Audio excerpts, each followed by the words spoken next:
I asked myself the question, how can I sustain a justice-seeking life? Sometimes I was overwhelmed by the enormity of the challenges.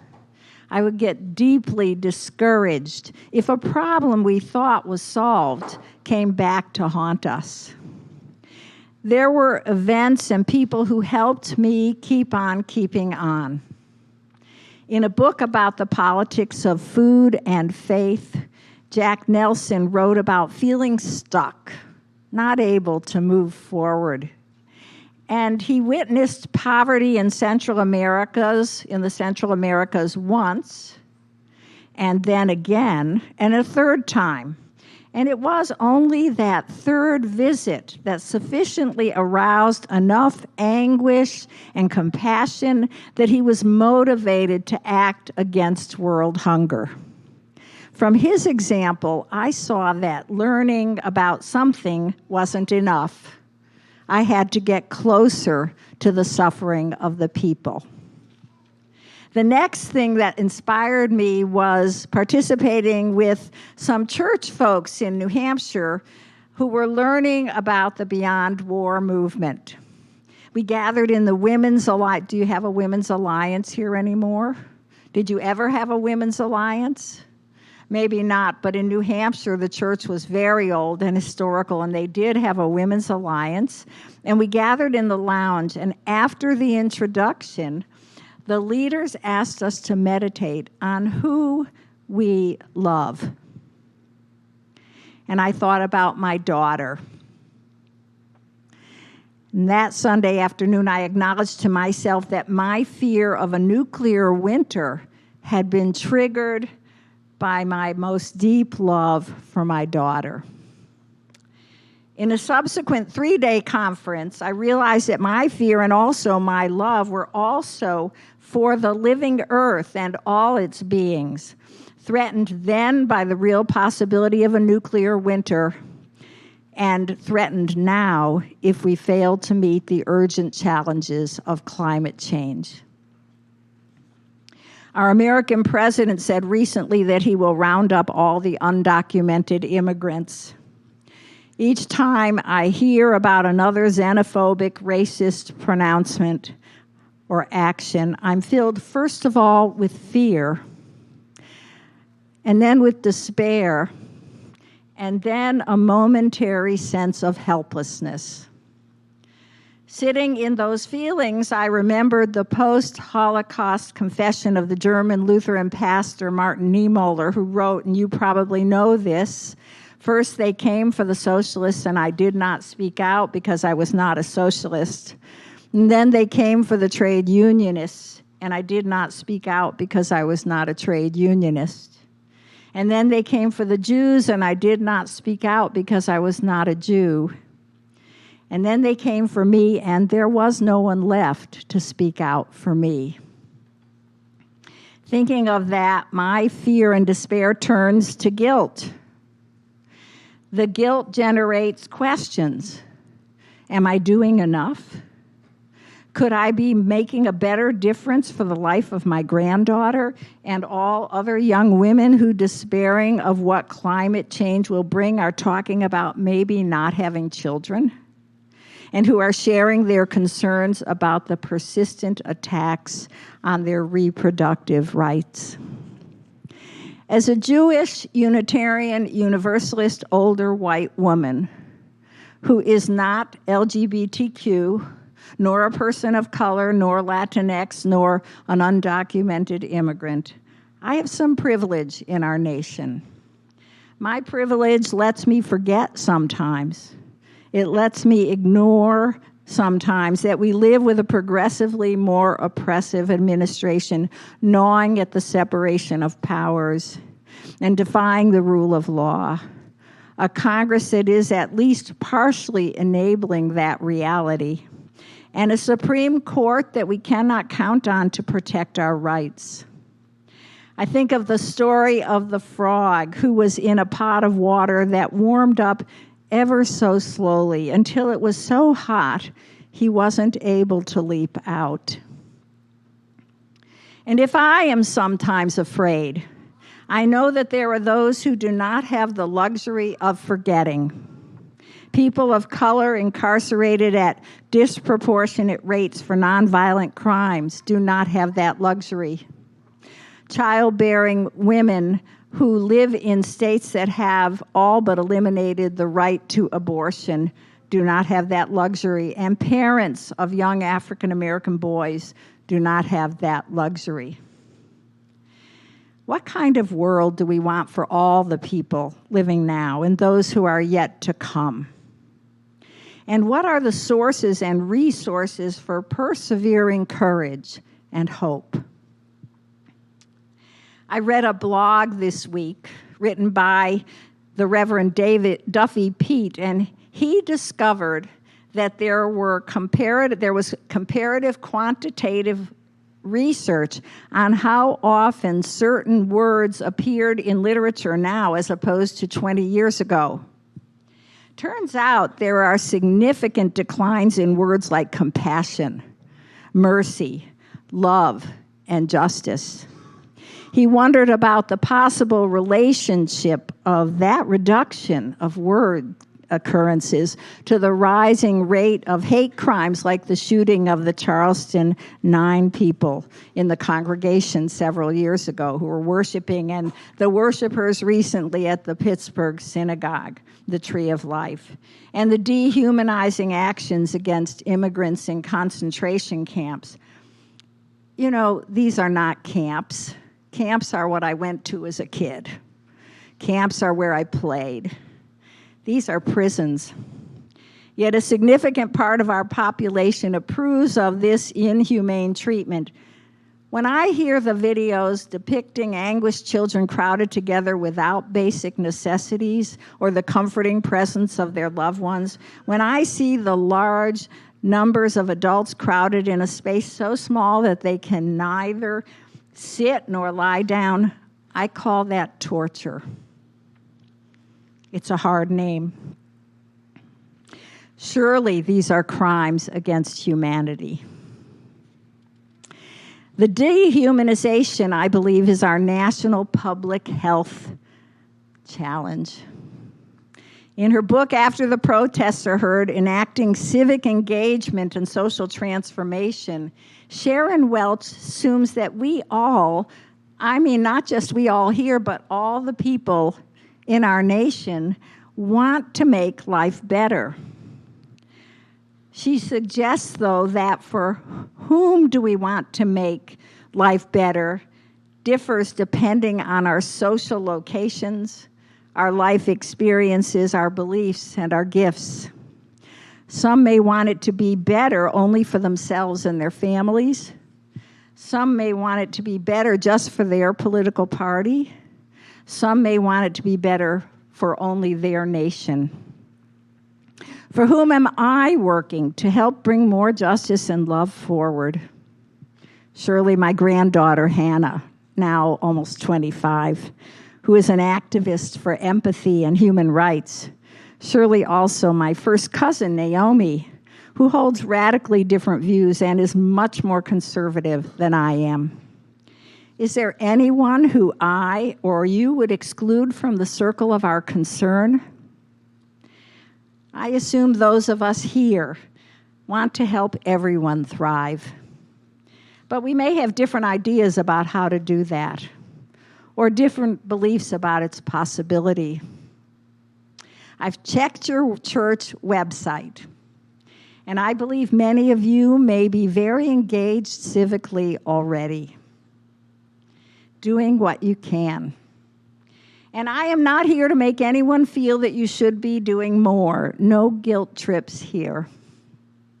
I am here to invite our reflections on how we are and how we might respond to today's challenges.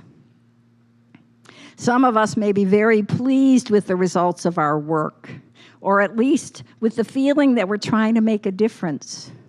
Some may be feeling that our love and justice work is barely a drop in the bucket, and we may feel discouraged, fearful, and even despairing. Sharon Welch, the author I mentioned before, urges that we approach our justice work with humility, reminding us of the lesson found in the words of our Unitarian ancestor, Edward Everett Hale, who wrote this: "I am only one, but still I am one. I cannot do everything. But because I cannot do everything, I won't refuse to do the one thing I can do." In her chapter on belonging, Sharon Welch encourages us to enter into a joyful practice of gratitude, curiosity, and creativity, for she believes that those experiences, those emotions, will be roots and resources for our energy, suggesting that this kind of openness and generosity in our volunteering can bring us more joy.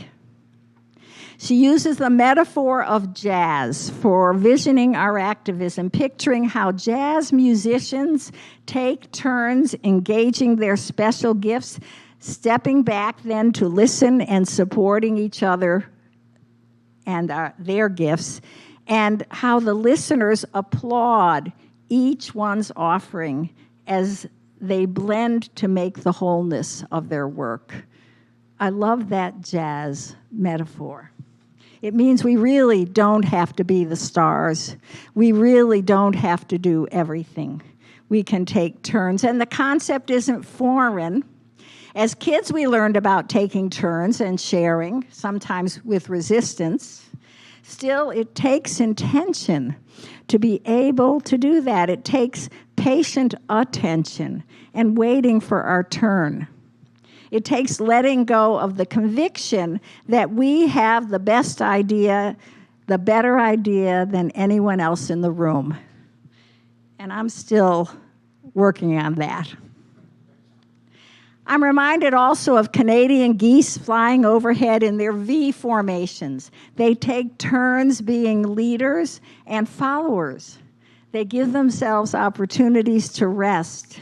Balancing work and rest is our task also. Sharon encourages experimentation. In seeking a particular justice objective, we can make room for more than one approach. Try one thing, then another. Let different people try different things, and we can take time to ask, how is this or that approach working or not? Because we can learn from our own and each other's mistakes. Visioning a more just future and putting in place specific plans that we hope will change systems of injustice calls us to be open to possibilities, open to risk-taking. It calls forth our courage. It calls forth our honesty. It asks that we acknowledge our own mistakes and hold ourselves and each other accountable, not in judging one another or even ourselves, but in loving one another and ourselves. As the composer Leonard Cohen wrote, "We don't need to be perfect. Cracks are what helps the light come in. Mistakes help us learn." Sharon Welch tells stories of partnerships between profit-making and nonprofit organizations, government, and other groups who, though having many different kinds of goals, share a common concern such as climate change. And because they have discovered they share that common concern, they can work together on specific, workable solutions. I was surprised and heartened by learning about these partnering organizations significantly working to change their cultures and their practices, creating more openness and justice within their own organizations, and having an impact on societal issues and injustice. My thoughts about who we can work with change when I hear those kinds of stories. And also when I hear from citizens' climate lobby leaders about how they reach out to both Republicans and Democrats. They have a group in Congress that is developed, and only when they have a new person from one party do they find and recruit a new person from the other party? But it isn't necessarily easy to bridge the gaps of our polarizing and demonizing society. And we are learners in that. We can sustain ourselves as justice seekers if we balance acting and reflecting, asking questions and trying out possible answers, honest group sharing, and playful group celebrating. Sustaining ourselves and our groups takes rooting ourselves in our faith's principles and engaging in and sharing spiritual practices that renew us. It takes remembering what pushes us toward justice seeking. In my case, the love that is the root beneath my fear and the hope that I help create when I work with others. It takes evaluating where our experiments are helping shift dialogue and narrative and where they hold us back. It takes learning from our mistakes, celebrating successes, and allowing both the learning and the celebrating to inspire our perseverance. How can we bridge the chasms between those who are on the same page we're on and those who are not? It's a question I often hear. How can we talk to one another across those gaps? When I got trained to be a climate reality leader, our small group shared about that concern and the successes we had enjoyed. We practiced using language that might help us bridge with others, like talking about the local effects of climate change on us, the flooding, the oppressive heat, without using the triggering language of climate change. We were excited about how that strategy might help us find common ground with others. I decided to practice that with the people I was meeting in daily life. When I rode in an Uber car home from the Columbia Airport after General Assembly, I looked at the driver. I was actually sitting in the front seat with him. He took up a lot of space. He was a very large white man with tattoos all over his large, almost bare arms. And going with my preconception, I figured we probably didn't have much in common. But as we talked, and as I risked saying a thing or two, I discovered there was common ground. Oh, he didn't think much of government, whereas I think it should be responsible for helping folks who need it. So I let that go. The driver didn't have the social, political, or environmental biases that I might have guessed he had. We were more on the same page than I had suspected. When I talked about the floods and also how I had gotten heat exhaustion from extreme heat, he shared some of his thinking about global warming, climate change. So I was able to share then with him about the volunteer climate work I was doing. As books are deeper than their covers go, humans are more complex than we might guess from a first impression. We each have differing gifts, and like jazz musicians, we could learn how to offer our gifts at times, then step back to listen and support. I go to an allies group, Surge, showing up for racial justice, where I meet with mostly younger people. I learn from them more about stepping back and deferring to the leadership of younger people and people of color, and groups like Black Lives UU and Black Lives Matter. In a phone call with Sharon Welch this week, she reminded me that we can base our ways of engaging civilly on our gifts, our circumstances, and what draws us forward, what might give us joy. For 35 years, most of my activism was in support of my congregations. Since retirement, I have taken time to reflect and to love being within 20 minutes driving of my sister and brother-in-law. By the way, my sister's right back there. Put your arm up, honey, so people can see you. I joined the church and the synagogue, and I sing in their choirs. I made some friends and acquaintances. Slowly, I discerned what draws me now to be engaged in the struggles for justice. So I have become an ACLU Rights for All volunteer. In that volunteering, I go to presidential candidate events with other Rights for All volunteers. And we video each other as we ask candidates where they stand on, for example, ending the Hyde Amendment, which hurts women of color and poor women disproportionately.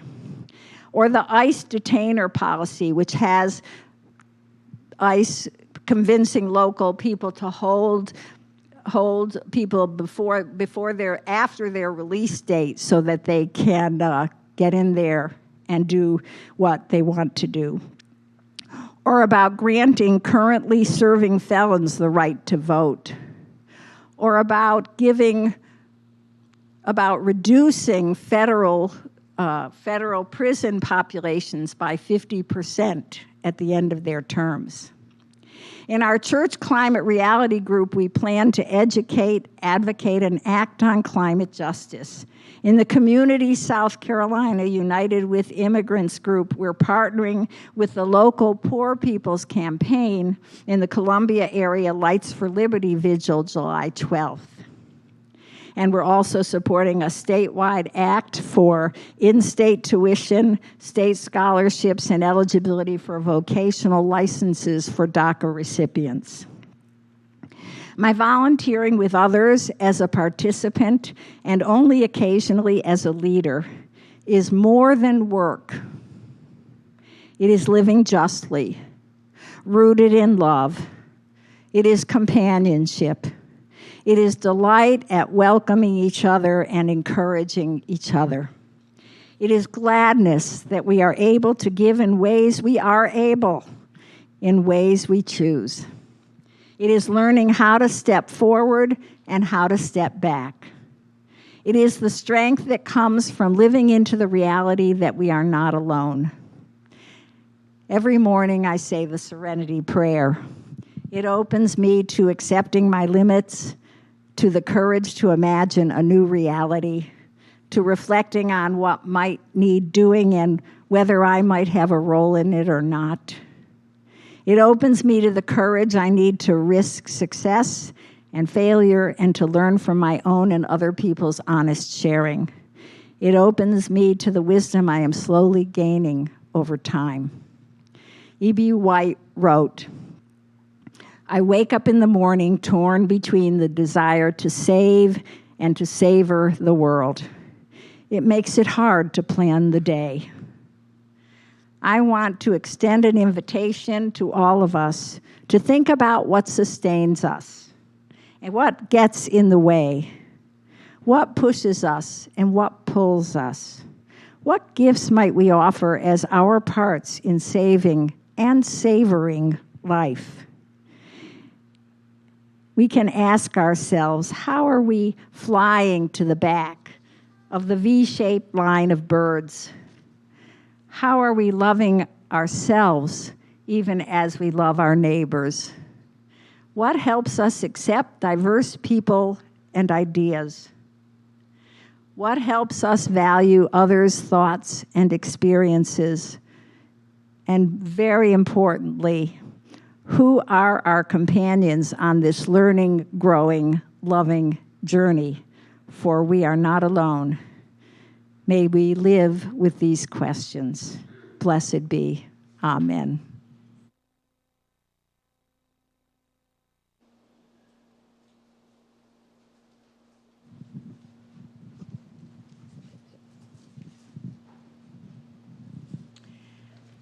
Let us turn to our closing hymn, Though I May Speak with Bravest Fire, number 34. And please rise in body or in spirit.